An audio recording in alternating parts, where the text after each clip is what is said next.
Okay,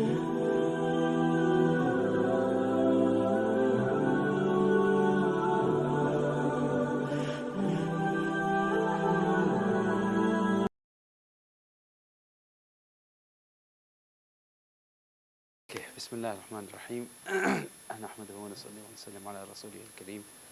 Amma ba'd. Okay. First and foremost, Jazakallah for coming down today. My name is Mohammed Abubakr. I am an Imam. I'm also the North Regional Manager for MEND. MEND is a national organization which tackles Islamophobia. Also, I'm a presenter for British Muslim TV, and I'm also a trustee for a local authority high school, and I also advise many organizations and corporations on Islamic matters, on Muslim matters. So what we're going to be going through today is looking at Islamophobia and looking at some of the issues around Islamophobia as well. As you can see, there's a whole load of issues in the media, and there's many other issues as well, which we'll be discussing, inshallah. This is all part of Islamophobia Awareness Month, which is in November, a campaign which aims to raise awareness and also showcase positive contributions of Muslims within British society. So I'm going to start. There's going to be a lot of questions I'm going to ask. So I would, because it's a small group, some small groups work better, by the way, when it comes to more interaction. So please don't mind if I kind of pick on a person to kind of answer a question. It's not doing it to kind of pick on anybody. So first and foremost, what's Islamophobia? How do you define Islamophobia?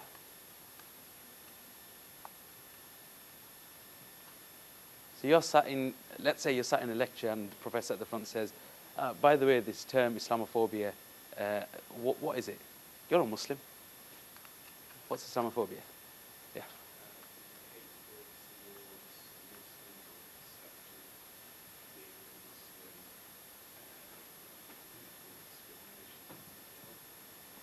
You've got good memory, haven't you? Anybody else? Any other ideas?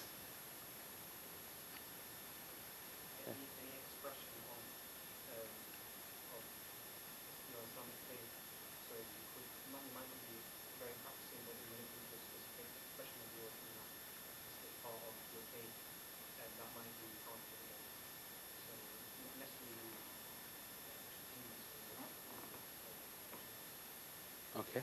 Anybody else? Any of the sisters?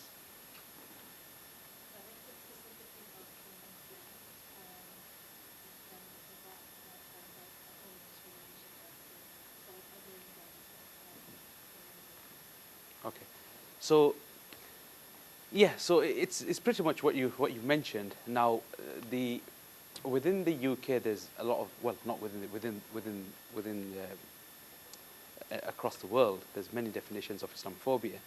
However, within the UK, there's one specific definition which is quite widely accepted, especially within the political sphere as well, and a lot of universities are beginning to accept this definition as well.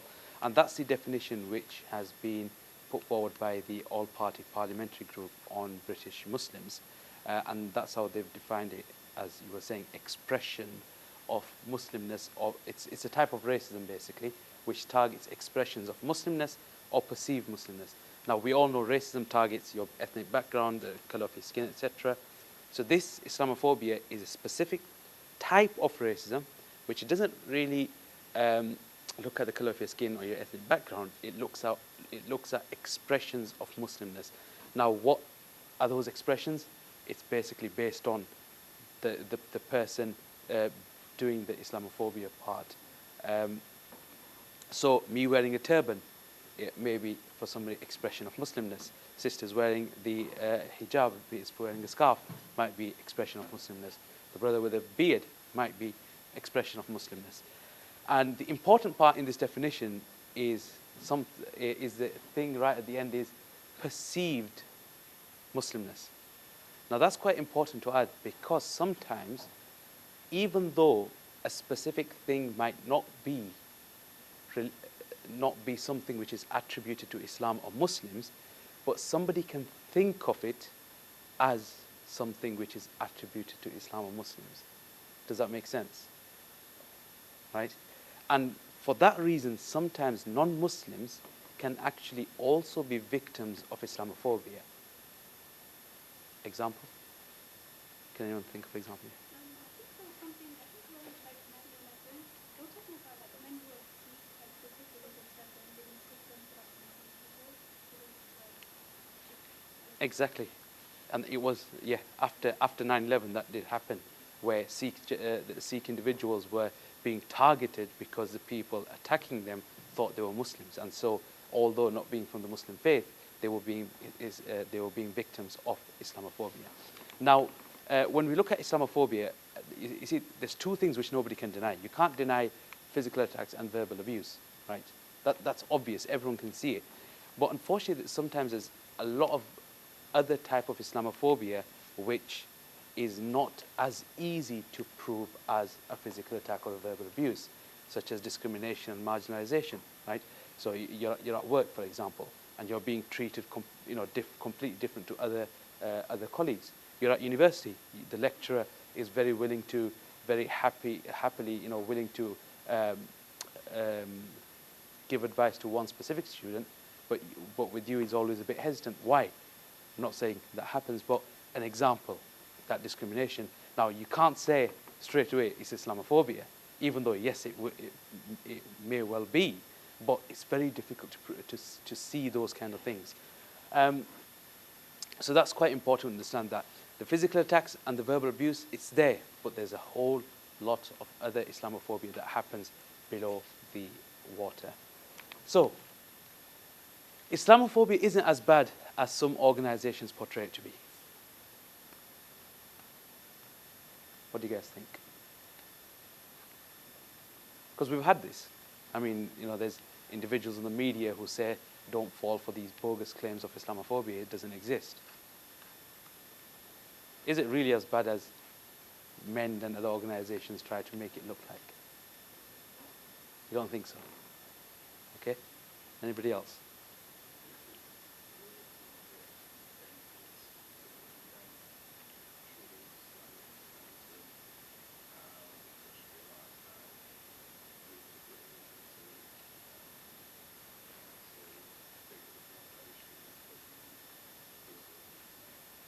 Okay, so we've got, yeah. Mm-hmm. Mm-hmm.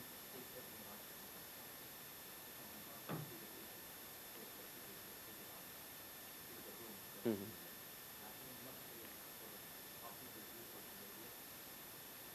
Okay, okay. So we've got two views there. Anybody else? I think it just depends on the person's situation. Because you depends on the person face Islamophobia, but then there's not everyone affected in their in their point of view how that story is. Some people might agree with it, and the information is staying, and some people might see that as an accusation. Mm-hmm. Okay. So, by the way, this is my normal appearance. This is not what I've just worn just for today, just for an event. This is how I dress almost every other day.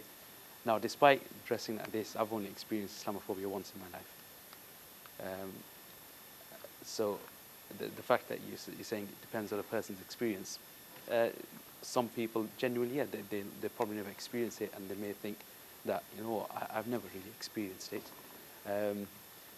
So now the thing what I'm going to do now is I'm not going to say whether it is as bad as some organizations portray it to be or not. All I'm going to do is I'm going to give you the stats, and they'll speak for themselves. First and foremost, looking at employment, right? Now this was a kind of a study done a few years ago, and what was done was they got identical CVs, so where the experience, the qualifications are almost the same, and all they did was change the names. So on one they put John, David, whatever. On the other one they put Muhammad, Fatima, whatever, right? and sent them into various different, to apply for various different jobs. And the result of that came back with this, that Muslim sounding names are 3 times less likely to get invited for a job interview, despite the CVs being identical. Right? So as I said, I'm not going to say if it's as bad as it is or if it's not. I'm going to let the stats speak for themselves. Second issue. What's the Muslim population in the UK, percentage-wise, approximately? 1%? 10%? 5%? Anybody else? 7.5%? Okay. Yeah, it's around 5%. When the latest census thing comes out, we'll know a bit better what the latest figures are. But it's around about 5%, right? So you've got 5% Muslim population, okay? That's the Muslim population, 5%. Then you've got 95% of the Christian community, Jewish community, Hindu community, Sikh community, the non-religious community, whatever else. 95%, 5%. Despite the Muslim population being only 5%, almost half of religiously motivated hate crimes are towards the 5%. And these are stats that have been released by the Home Office in March 2022. So the most latest figures that the Home Office has released. So you've got almost 50% of religiously motivated hate crimes towards the 5% in comparison to other 50, which are over the 95% population of the UK. Now, is it as bad as some organizations portray it to be, or is it worse? Then you have what the brother here was saying, is the way sometimes, unfortunately, we have Islamophobic policies within institutions. And this is an example of institutional Islamophobia within the education sector. During COVID, you guys remember when there was the escalation between Israel, the conflict between Israel and Palestine, and there were a whole load of protests and campaigns going on at that time during COVID time. Now, this is where institutional Islamophobia comes in. Now, you've got people who support the Israeli cause. You've got people who show support for the Palestinian cause, right? Within the UK, we believe everyone has their own right to, whatever they want to, whoever they want to support. Now, the issue that we have in policy is that during that period, within 48 hours, just keep that in mind, within 48 hours, we received over 150 cases of students who are being penalized, taken off their courses, being removed, being threatened. Why? For wearing a small badge, Palestine, or for displaying a Palestine flag in their dorm room, in the window, or attending a peaceful march or a rally. Whereas nothing of this kind was happening with the students supporting the Israeli cause. So do you see how this is, how policy affects the way specific people are targeted, right? So that's the kind of institution. I've only given an example of education because obviously we're sat in a university at the moment. So that's this. Now, again, the reason for mentioning all this and for having workshops like these, it's quite important because if we don't talk about this and understand how serious this is, then you see it can lead to people losing their lives. Makram Finsbury Park Mosque, the attack that happened there a couple of years ago, he lost his life by an Islamophobe who decided to drive his car into people who had just come out of the masjid after praying salah. So unfortunately, it can lead to that. And what it also can lead to is, well, I think murder is the worst part. But what I've got next is a video which shows some of the Islamophobic attacks that do happen. So the first part of the video is a dramatized scene. So it's actors, but the actual incident is true. And the second part is CCTV footage.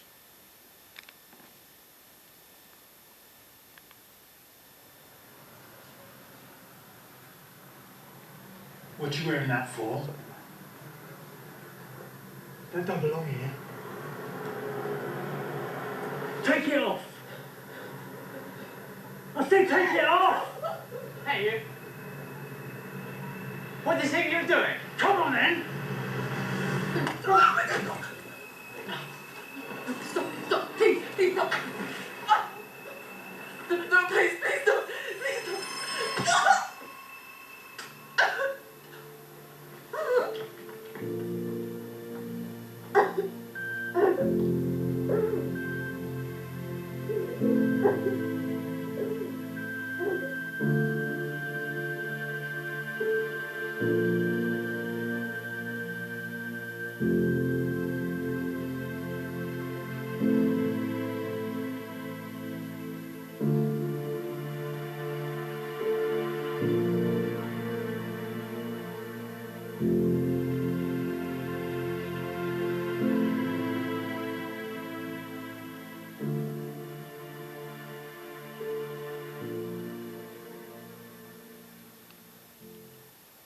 So see, these are real incidents, and I saw the two sisters there mentioning something. Do you want to just say what you were saying? Yeah. Yeah. Shocking, isn't it? Murdered twins, and he got 3 years, 7 months for murdering twins. I mean, how shocking is that?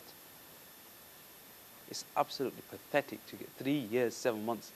You get more sentence for, something so much, which is much less serious.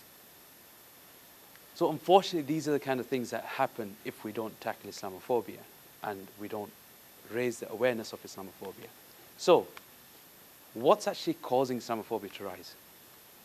Why is it continuously happening?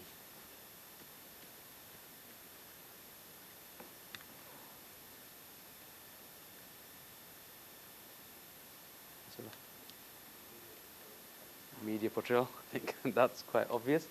Yeah.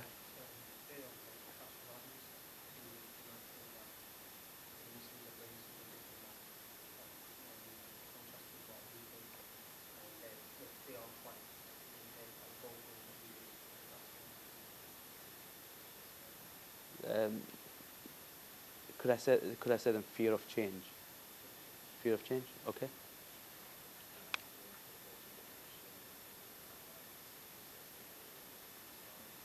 Lack of education, some people have made their mind up, yep.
Okay, interesting, very interesting.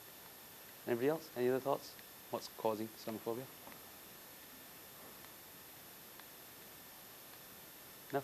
Okay, so I think majority of what was said, I agree with that. Now, there's obviously we're not going to go through every single cause. It's not practical because there are genuinely so many causes that lead to Islamophobia rising. But what we are going to go through is 3 main causes. And the reason behind only stating these 3 is that we firmly believe that if we can, as a community, or as a society, should I say, if we can tackle these 3 causes, and we can kind of challenge these 3, then we can reduce Islamophobia to quite significantly.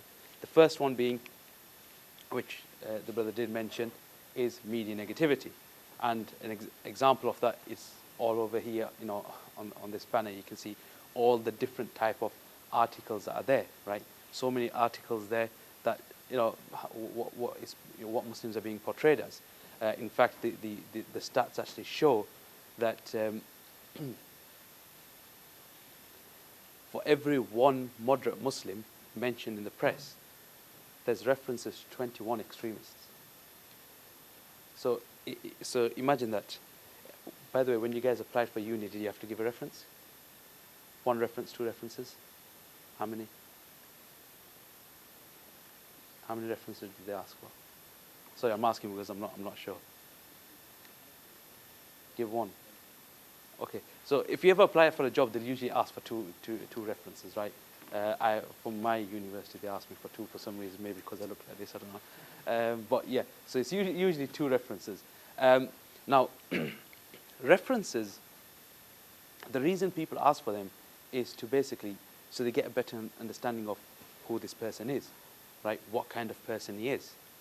Now, somebody who doesn't have Muslim colleagues, who doesn't have Muslim neighbors, who doesn't really have any interaction with Muslims, all the information they're going to get about Muslims is from media, right?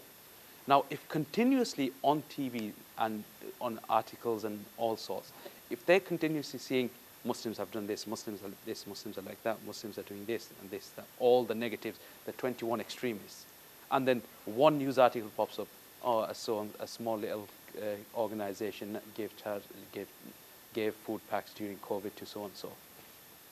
What's going to be in that person's mind about Muslims?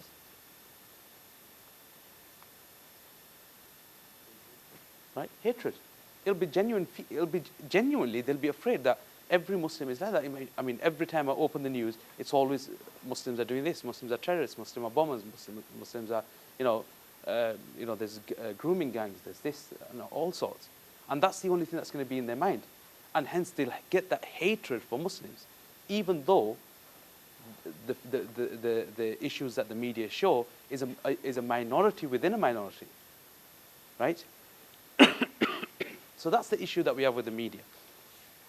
An example of that is this article in the Times. Right now, this is a very interesting article because it just shows how media, to what extent they actually go. So this article, Christian child forced into Muslim foster care. Now you can imagine the uproar that caused. And there was a whole huge uproar at the time this article came out. I mean, imagine the uproar the Muslim community may have gone if it was a Muslim child put into, a Christian foster home, right? You can imagine the uproar, and genuine uproar. Now, this article, it claimed three things.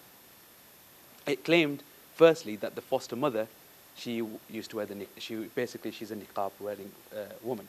So niqab is where you cover the face. The second thing it claimed was that she couldn't speak English, right? She was a refugee, asylum seeker, whatever it may have been, but she couldn't speak English.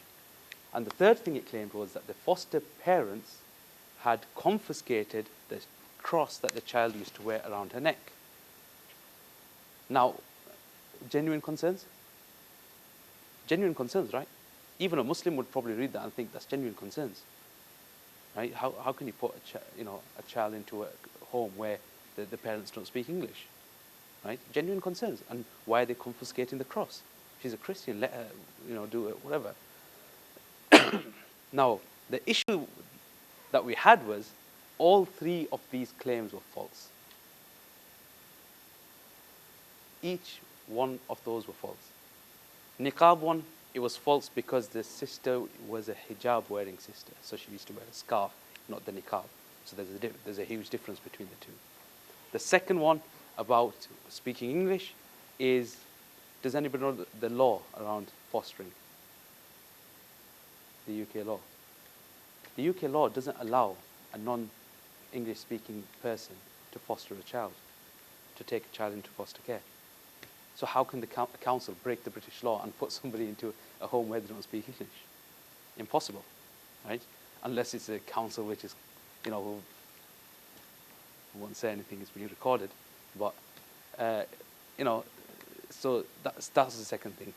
The third claim about the cross was that the cross was actually given to the child by her mother, and basically it was a kind of like a gift from the mother. So she didn't want to lose it, and so asked the foster parents if they could safeguard it for her.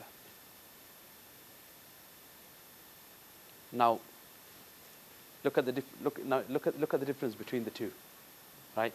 Where one's claiming all these things, and the reality of it was completely opposite. And the funniest part was that this child, all this time, had been raised in the home of Muslims, because her grandparents were Muslims, and she was brought up in the home of her grandparents. And that's the reason why she was put into a Muslim household, because the environment that she was in and the environment that she's going into are almost the same. Right? So this just shows, like, how the media sometimes they just willing to make up stories and put that kind of Islamophobic agenda forward and try to create that hatred. And on the back of this, there was a huge investigation done by other journalists, and they completely exposed the Times for this specific article anyway, and for others as well. So that's the issue we have with media. The second cause, one of the major causes, is the lack of legislative protection. So the current law in the UK, when it comes to protecting race and religion, is slightly different. So the way the law currently stands is that if you abuse race, or if you insult, use abuse, or even use threatening words or whatever towards a race, right, you can successfully prosecute that person. You can take them to court, and you can basically probably get them jailed, or some sort of action taken against them. Whereas if somebody does it towards religion, then the only way you can successfully prosecute the person is if you can prove their intention was to stir up religious hatred. Now, if you look at the person next to you, can you tell me what their intention is for sitting in this room today? Impossible. How are you going to prove somebody's intention? Right? And an example of this, I'll give you an example of this, is if I held up a kind of a placard and I wrote on there, "No more blacks," or "No more," something like that, and I stood on the street, is that legal? No, I'll get arrested for it, right? It's a form of hate crime. I'll be arrested. Now, change that to Muslims. "No more Muslims," and I stand on the street. Is that okay? It's okay. You don't know, or it's okay. So basically, if you wrote "No more Muslims" and stood on the street, it's fine, unfortunately. And the only way you'll be able to prosecute the person is if you can prove their intention was to stir up religious hatred. And that's the reason why you have people who are able to say things and incite that hatred towards the Muslim community and get away with it. This person, Eric Kitson, is a former UKIP councillor. So somebody who was in a position, some sort of power.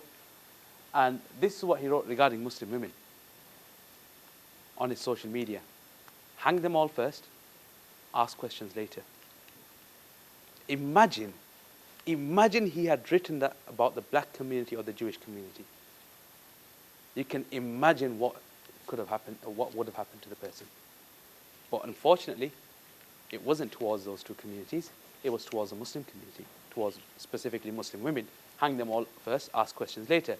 And then he posts this image, which I think any Muslim would find very offensive, where it's a pig with a hat written Allah on it, the Quran being burnt, and then a Muslim person being spit roasted on top of that. He writes that, he posts that, he's taken into court. What happens?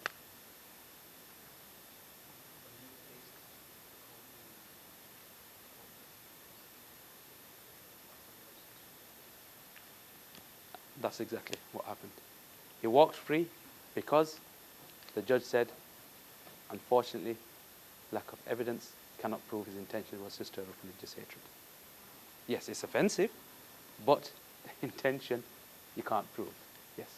But if we were posting as there is still some intent to cause conflict, cause issues to increase, why was that not? You tell me. I mean, it's one of those where you kind of shocked. I mean, just writing that itself, that's proving what his intention is. His intention is for Muslim women to be, to stir up that religious hatred. But unfortunately, how are you going to prove somebody's intent? You need evidence. What's the evidence? Now, as you said, as I would say, is that itself is evidence enough. But unfortunately for the court, it's not. And so he walked away from court. So that's the second issue, is the legislation. Because if, you see, if for incidents like these, if these people were kind of, if they were taken to prison or some form of, there was some sort of penalty for doing these kind of things, it will stop a lot of people from doing, from posting things which will lead to, religious, hate crimes. So, the third cause is related to the first two, and that is the representation we have in media and politics. Because if you want to change the media, if you want to change the law, you need representation in those two areas. Now, what unfortunately, when it comes to Muslim representation in media and politics, is actually very, very poor. In media, does anybody want to guess in percentage what the representation of Muslims is in media? Let's get some percentages. 5%? I wish there was. 0.2. Very specific number. 0.125. 1.3. So 1.3. Is there any specific reason for saying that? No? Okay. So the representation of Muslims in the media is 0.4%. So that is a very, very, very low number. 0.4% representation, despite the Muslim community being 5%. 4%. This was a couple of years ago, so ignore that. It's about 5, or just over 5%. So a very, very small minority in the media where you've got good representation, right? Now, the reason why it's very important to have good representation in media is, anybody support Liverpool? You support Liverpool? Really? Why? Okay. I'll let you off. I don't support anyone, by the way. So, Muhammad Salah, right? Prime example, an individual who's basically on media being portrayed as a practicing Muslim, and what happens? Hate crimes in Liverpool, religious hate crimes in Liverpool, drop because of the good coverage of Muslims, right? Because of having this type of coverage in media. So when you have more and more representation on media, you have more and more positives being shown, the mindset of people changes. So that's why it's quite important to have that media representation. Then you look at the House of Commons and the House of Lords, so Parliament, where law is made, right? You look at that. What's the representation? It's about 2.5%. Again, very, very far from the 5% representation, which ideally should be there. So again, 18 and 18 in both. So about 2.5%. So that's another issue. So the thing is, when you don't have that representation, you won't get the changes that you want, right? So that's why it's quite important for Muslims to go into media, to go into politics, and kind of try to make a change. Now, we can't change the world in a day, right? So what can we do to tackle Islamophobia? Practical things.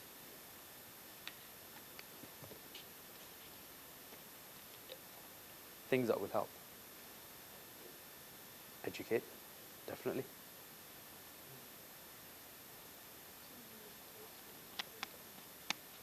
Sorry?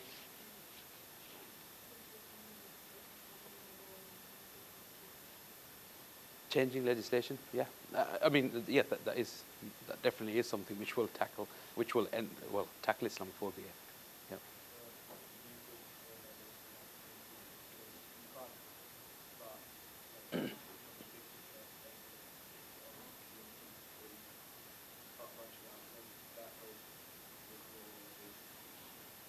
Okay.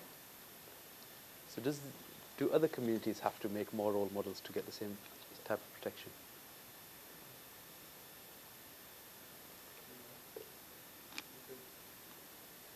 I guess it's a double standard, especially in this country. I think that it's a double standard to and for education and for religion, you have to kind of do a bit more to prove that that we're not really here to do what we did here. Hmm. I mean, I get your point. I know, I completely get it. I mean, sometimes when I deliver something like this in a masjid specifically, I always get at least one person saying, Islamophobia is the fault of Muslims. Honestly, I had a 20-minute argument with somebody after the kind of event ended. They were just trying their best to prove to me that Muslims are the cause for Islamophobia because of all the grooming gangs and the drug dealing and this and that and all those kind of things. Which, I mean, yes, it doesn't help. It doesn't help when you're trying to win people over to support the cause. It doesn't help. Of course, it doesn't help. But the issue is, do other communities have to kind of, the Christian community, if somebody, if you look at the stats on grooming gangs and drug dealing and stuff, the numbers are much higher, much higher. Nobody ever says to them, why don't you prove yourself? Everybody's, the whole community's like that. Why is it with just the Muslims? Sorry? Well, yeah, coverage. I mean, yeah, coverage. And I think it's one of those where, you see, this is what's happening. Unfortunately, is we're being brainwashed into thinking that it's our fault. And you know what? When this happened the last time, in the US, the black community, the racism. People were saying to the black community, "It's your fault that the people are racist," because they used to call them aggressive, which itself is racism, right? Saying that you guys are thieves and all these kind of things, and blaming the black community for that you're the reason why it is racism. And at that time, Malcolm X actually gave a speech and said, "Who's taught you to hate yourself?" And he said that in his speech. And that's happening with Muslims in the UK, is that we're being taught to hate ourselves for who we are. Anyway, I'm going into a completely different area. So we've had a few things. So some of the kind of practical things, legislation, hopefully one day, we're hoping it will change. But, these kind of things don't happen overnight. The media is not suddenly going to start putting all the positive Muslim stories tomorrow on their front pages. But there's certain little practical steps that we can do as individuals. First and foremost is reporting Islamophobia. That is very, very, very important. Why? Why is reporting Islamophobia important?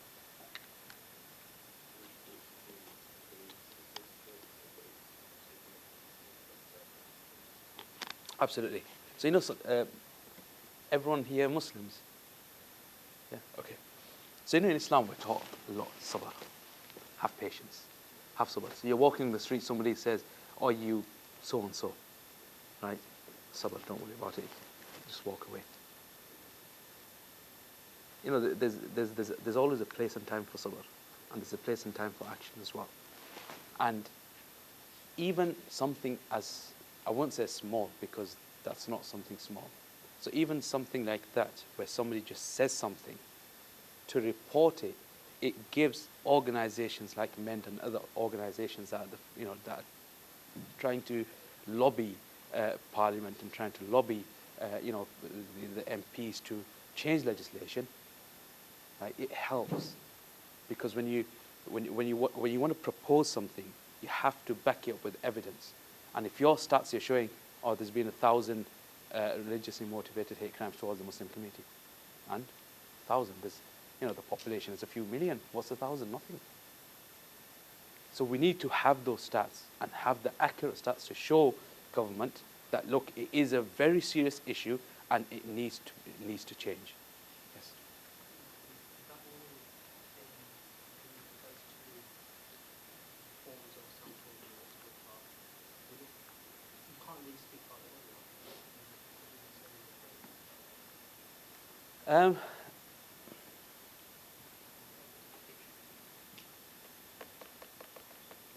I'm not 100% sure, but there's something that's going to come up a bit later where they'll be able to help, right? And they'll be able to mention whether it can. But usually, yes, cases of discrimination can be reported to police, because it is a form of kind of hate crime. It might be a bit difficult to prove that it's religiously motivated, but it usually can be reported.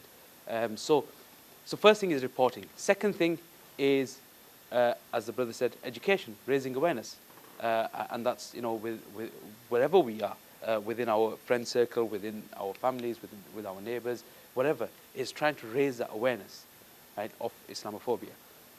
Third thing, creating partnership with local organisations. So this is more sort of, kind of if you're part of a company or an organisation or something. Engaging in IAM, so the Islamophobia Awareness Month campaign. Engaging with stakeholders. So as a society, Islamic society, or even when you go back into your own communities, wherever you're from, if you're part of the masjid or just another organisation, is your MPs, your local MPs, your local councillors. Their account. You can take them to account. So if they're not doing anything to tackle Islamophobia, you can challenge them, and you can email them saying, look, what are you doing to tackle Islamophobia? So these are the kind of things that practical steps that you can actually take. And even though it seems like these are such small things that, is it really even going to make a difference? But honestly, it does, right? So this is where I was mentioning something else is going to come further ahead, is that if you have been a victim of Islamophobia, whether you feel it's, somebody's discriminated against you whilst, your tutor or, whatever it may be, or, in your job or workplace or anything, or even physical or verbal abuse, then in the UK we have an organisation called the Islamophobia Response Unit. This is a separate organisation. It's a registered charity. And the organisation, basically, it's a team of lawyers, solicitors and caseworkers, and they basically support victims of Islamophobia completely free of charge.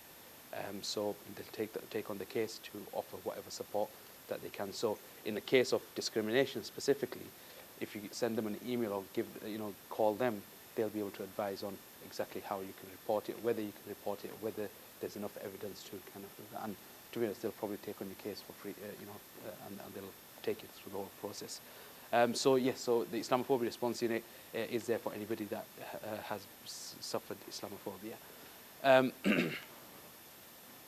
Now, up till now, it was majority all negative. This is Islamophobia. All this is happening. These are all the causes. And the thing is, sometimes we can start losing hope, but our religion teaches us not to lose hope. And this is the reason we have some of these at the end of the presentation, is that things will change and things can change. So some of the positive changes that have happened is, this is one example of where the community stood together and they made a change. This is St. Stephen's School in Newham. They had banned fasting and banned the hijab for students. Students were not allowed to fast in Ramadan.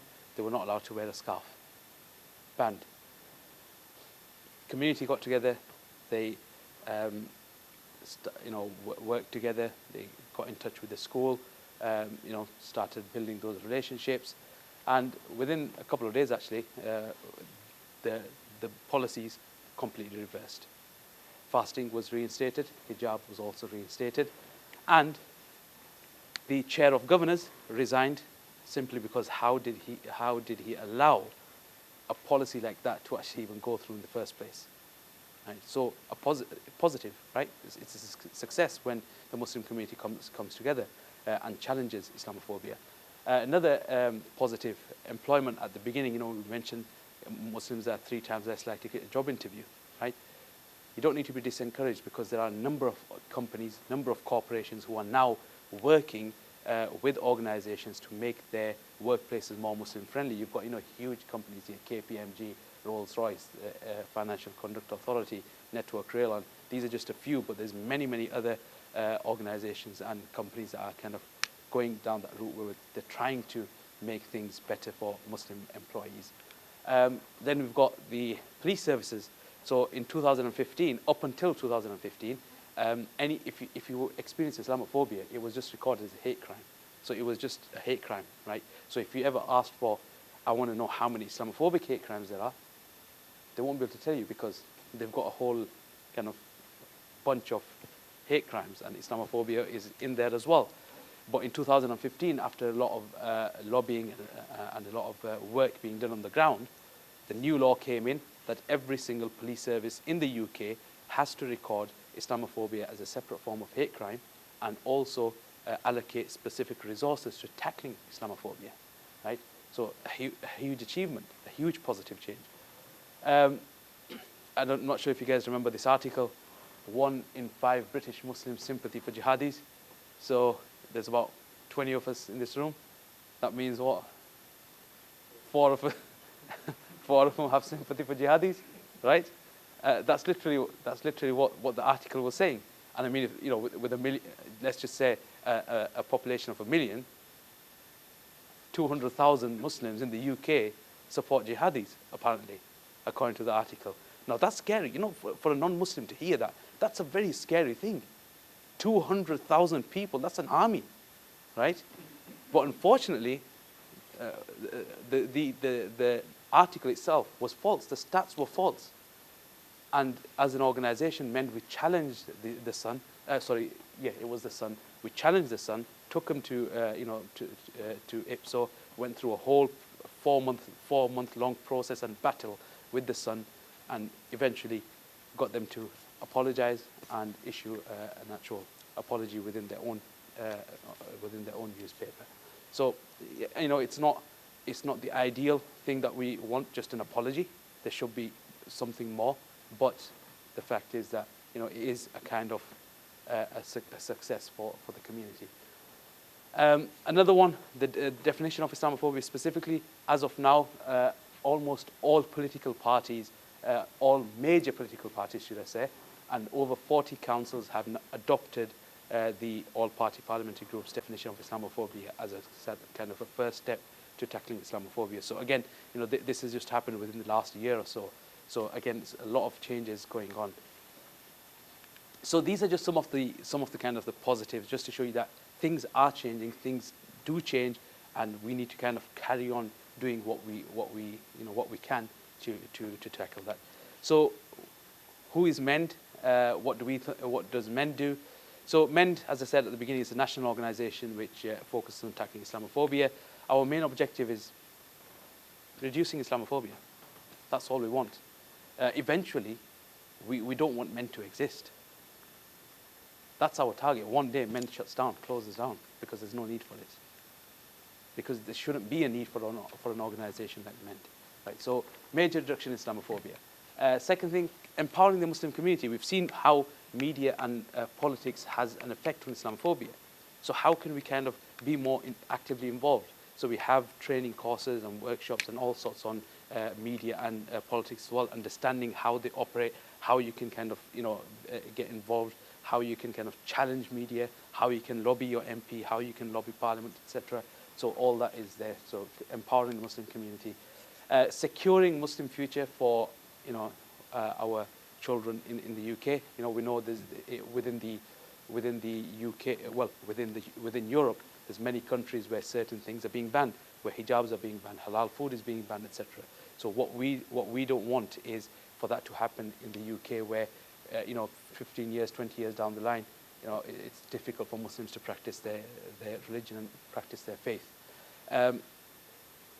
That's the third thing. And the last thing is general appreciation of reality, right? And the positive contributions of Muslims. Obviously, media is not going to portray the positive that British Muslims do.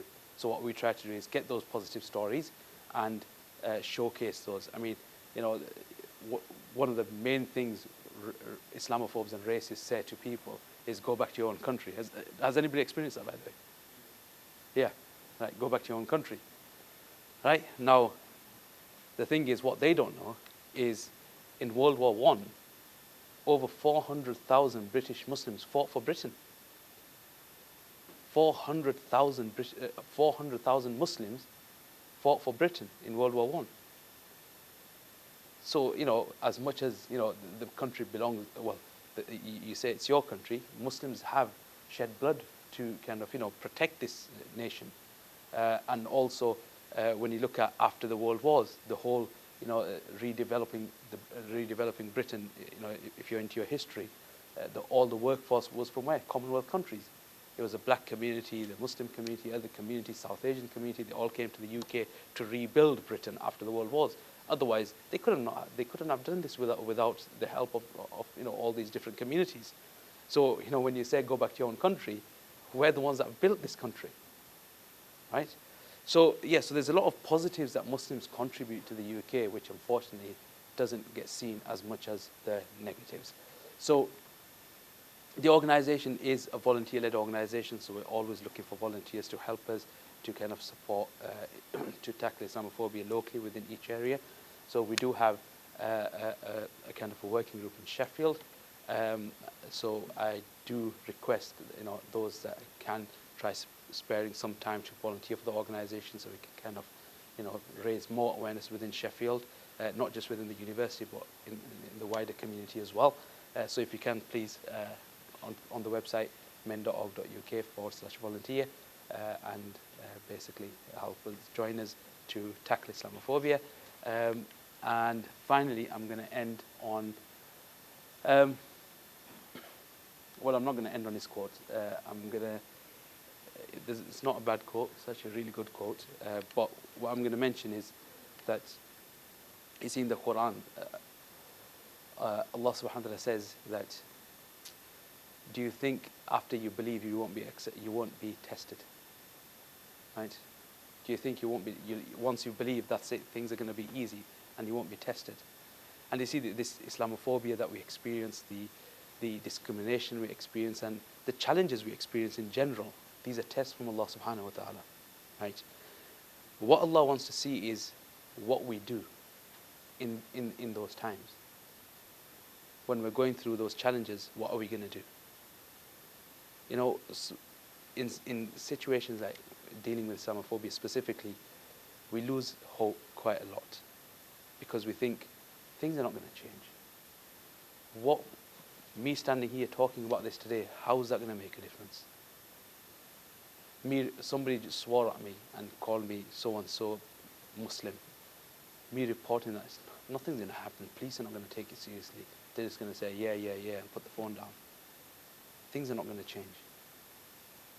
And unfortunately, a lot of Muslims in the UK, well, not just in the UK, across the world, we have this mindset. Things are not going to change, and we just get busy with our own personal life. See, this is where we need to understand is, on the Day of Judgment, Allah is not going to ask you what changed. Allah is going to ask you, what did you do? When your Muslim brother was being discriminated at the workplace, what did you do to support him?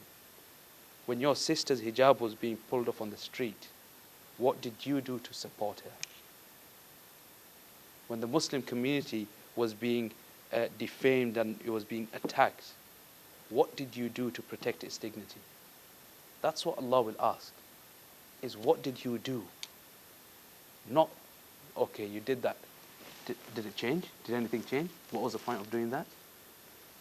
That's not the question, because change is in the hands of Allah alone. It's not in our hands. And that's what the hadith of the Prophet ﷺ. The whole world can come together to harm one person, but if Allah doesn't want, they won't be able to. So that's why we, sometimes never think that whatever, what's the point? We all need to do something. The Muslim Ummah is like, does anybody remember the hadith?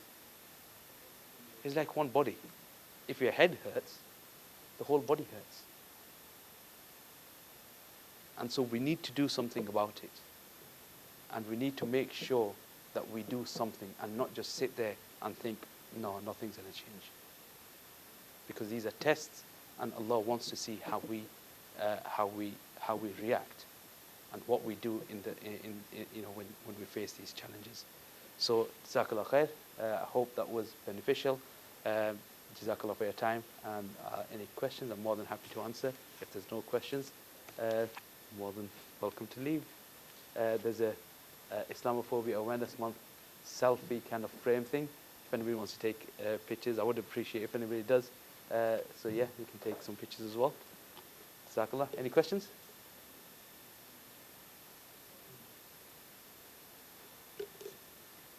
Yes.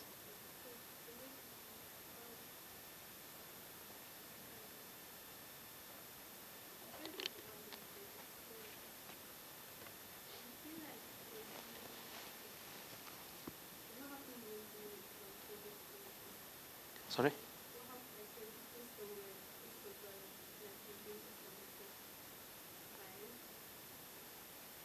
When somebody discriminates against you, okay.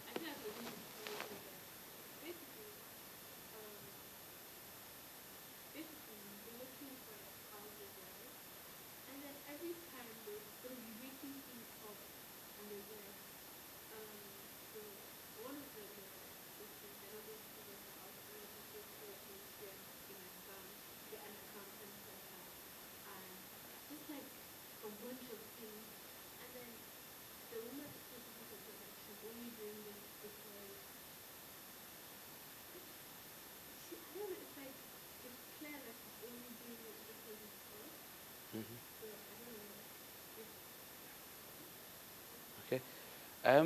So yeah, it does seem like a case of discrimination. I think rather than me advising, I'm not really a lawyer or a solicitor, but I think in your case specifically, if you have the details and you know who it was and whatever they were, is contact the Islamophobia response unit. They'll be able to advise whether there's actually a case or not, and honestly, they'll give you whatever support you need. And it's all free of charge, so it's not much of it's going to cost you anything.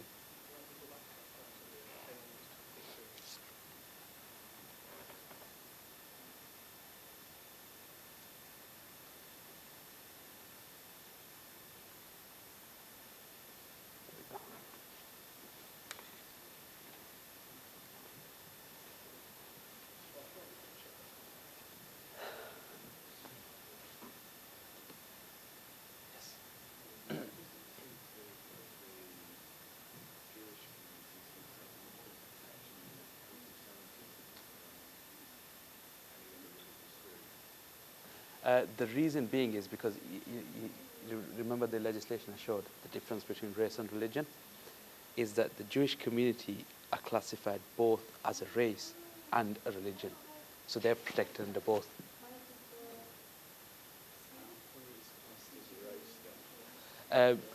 It's a whole kind of technicality over they can trace their roots back to one specific place, specific area, and so they class them as a race as well.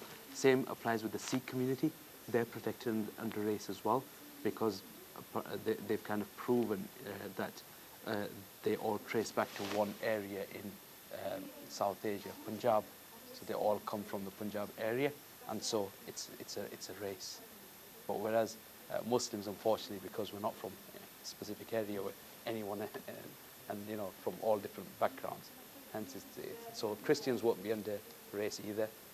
Muslims won't be under race. Majority of the other religions won't be under race. No, they're not classified as a race. It's just a religion.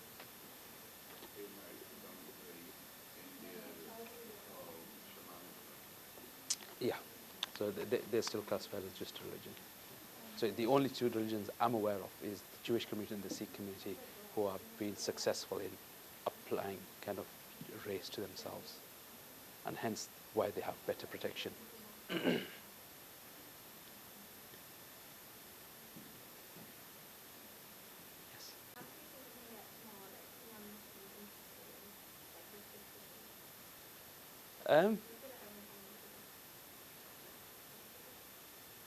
Thing is, nowadays there's there's a lot of organizations, well, diversity and inclusion is at the forefront of almost every company, every organization, is using that as an excuse to make them just sit and go through it. I was just telling Brother Marwan earlier, when we delivered the University of Huddersfield's ISOC, when they organized this, there were over 30 staff members sat in the room, and people in kind of influential kind of positions. Leeds Trinity University, for example, they had theirs last week. The Vice Chancellor was there, a non-Muslim, and the room was majority non-Muslims there as well. It's just a matter of building. When sometimes you've got to build relationships out of this, build relationships, and then bring them into this. That's the main thing, and that's why one of the things that was mentioned was creating them local partnerships. One of the things that we can do is, yes, you can build relationship with the masjids. What about the church? What about the synagogues? What about the wider community? Building relationship with them, and then introducing Islamophobia to them, and kind of having that conversation with them, and then they become an ally towards your cause.